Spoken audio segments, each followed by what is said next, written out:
सितारगंज में कांग्रेस ने झोंकी पूरी ताकत। प्रदेश अध्यक्ष यशपाल आर्य कर रहे हैं नुक्कड़ सभाएं, तो वहीं रीता जोशी ने भी की ताबड़तोड़ जनसभाएं। सितारगंज की जंग यानी विजय बहुगुणा की साख का सवाल। जीत से कम कांग्रेस को कुछ भी मंजूर नहीं। यही वजह है कि उसने प्रचार अभियान में पूरा दम लगा दिया है।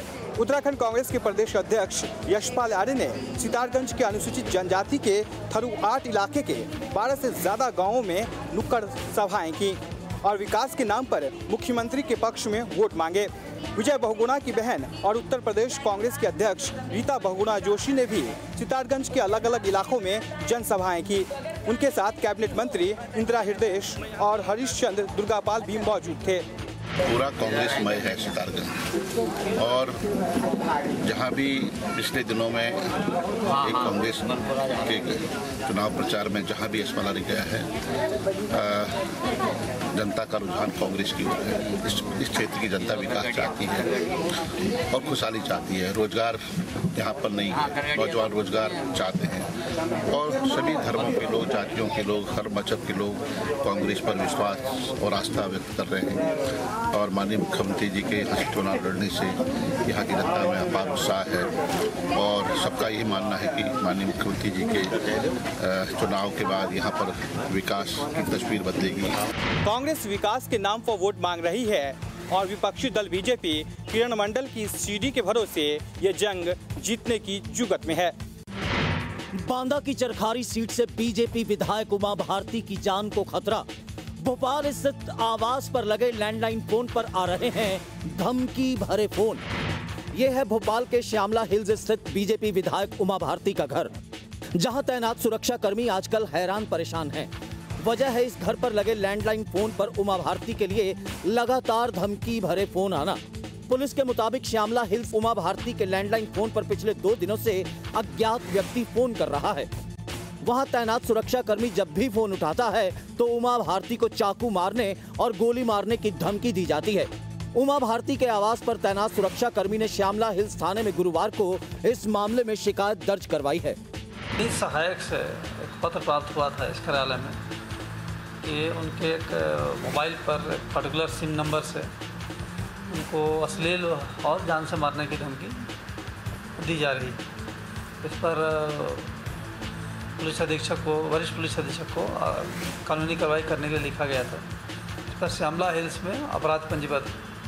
पूरे प्रकरण की जांच हो रही है। जांच में हम सही तथ्य पर पहुंच जाएंगे, उसके बाद उसमें वैधानिक कार्रवाई होगी। सूत्रों के मुताबिक पुलिस ने धमकी देने वाले का पता लगा लिया है, लेकिन अभी वो ज्यादा कुछ बोलने से बच रही है।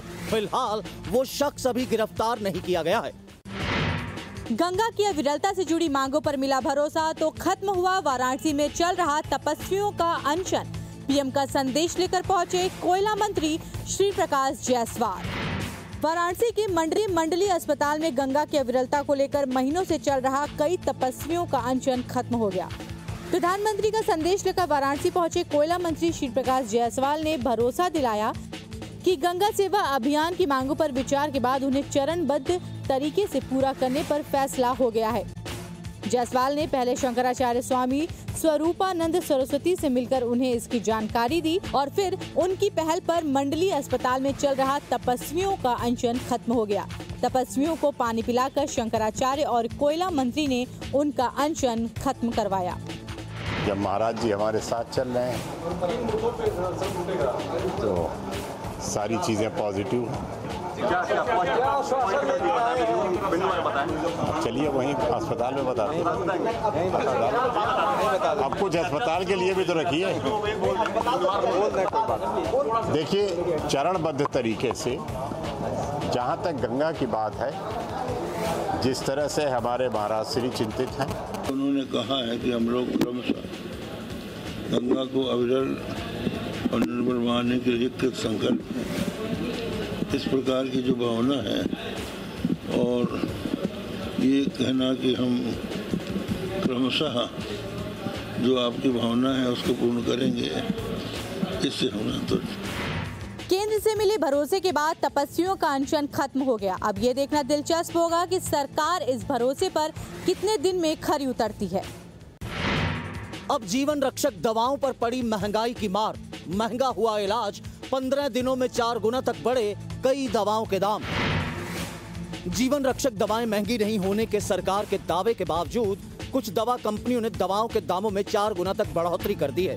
दवा की कीमतों में इस बढ़ोतरी से इलाज महंगा होगा और आम आदमी की कमर टूटेगी। अब जरा नजर डालिए इन दवाओं के नए और पुराने रेट पर। दिमागी दौरे के इलाज में इस्तेमाल होने वाली टेग्लिटॉल 200 की 100 टैबलेट पहले 115 रुपए में मिल जाती थी, अब इसके लिए 178 रुपए चुकाने होंगे। सांस के मरीजों के इलाज में इस्तेमाल होने वाली डॉक्सिलिन 400 की 100 टैबलेट पहले 140 रुपए की मिलती थी, लेकिन अब इनकी कीमत बढ़कर 470 रुपए प्रति 100 टैबलेट हो गई है। वहीं डिफोटेक्स 4 की 100 टैबलेट की कीमत 120 से बढ़कर 410 रुपए हो गई है, जबकि डिफोटेक्स 16 की जो 100 टैबलेट 470 रुपए की थी, वो अब 1290 रुपए प्रति 100 टैबलेट हो गई है। दर्द निवारक वावरन 50 की 250 टैबलेट अब 1300 रुपए की बजाय 2170 रुपए में मिल रही है। दर्द और बुखार में इस्तेमाल होने वाली कॉम्बी फ्लेम के 15 टैबलेट की कीमत 11 रुपए से बढ़कर 15 रुपए हो गई है। दिल के मरीजों को रूटीन में खाने के लिए दी जाने वाली नाइट्रोकॉन्टिन 2.6 मिलीग्राम की कीमत 95 रुपए प्रति 25 टैबलेट से बढ़कर 123 रुपए प्रति 25 टैबलेट हो गई है, जबकि नाइट्रोकॉन्टिन 6.4 मिलीग्राम की 25 टैबलेट अब 118 रुपए की बजाय 168 रुपए की हो गई है। एक तो आम जरूरतों की चीजें महंगी होती जा रही हैं, अगर दवाइयां भी इसी तरह महंगी होती गईं, तो आम लोगों का क्या होगा, अंदाजा लगाना कतई मुश्किल नहीं है। अघोषित बिजली कटौती के विरोध में सहारनपुर में सड़क पर उतरी बीजेपी। घंटाघर स्थित बिजली विभाग के उप महाप्रबंधक के दफ्तर को घेरा, जमकर किया हंगामा।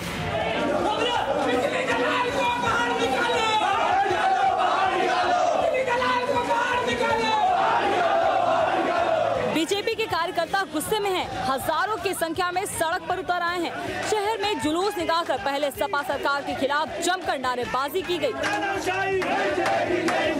बिजली विभाग के अधिकारियों के साथ पहले सड़क पर ही गर्मागर्मी हुई, फिर कार्यकर्ता घंटाघर स्थित विद्युत उप महाप्रबंधक के कार्यालय जा पहुंचे। दफ्तर के भीतर भी अपनी मांगों को लेकर बीजेपी कार्यकर्ताओं ने जमकर हंगामा किया।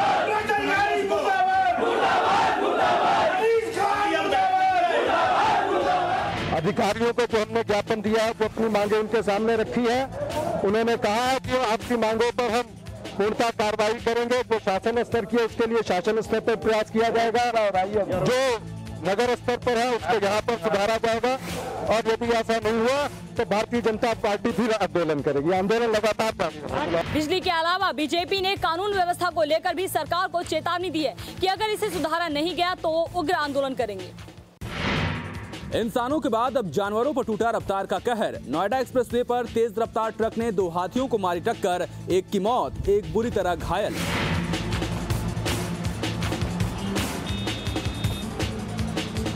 ये तस्वीरें पत्थर दिल इंसान को भी रुला देने के लिए काफी हैं। रफ्तार के कहर ने एक बेजुबान की जान ले ली तो एक बुरी तरह से घायल हो गया। इन हाथियों की हालत एक ट्रक ने बनाई है। नोएडा एक्सप्रेसवे के महामाया फ्लाईओवर पर एक शादी समारोह से लौटते समय एक ट्रक ने इन हाथियों को टक्कर मार दी।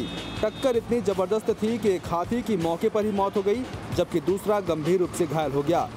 इनका मौत भी इस हादसे में जख्मी हो गया, जिसे तुरंत अस्पताल में दाखिल कराया गया। मौके पर मौजूद लोगों की माने तो ट्रक की रफ्तार बहुत तेज थी, जिससे ड्राइवर नियंत्रण खो बैठा और यह हादसा हो गया।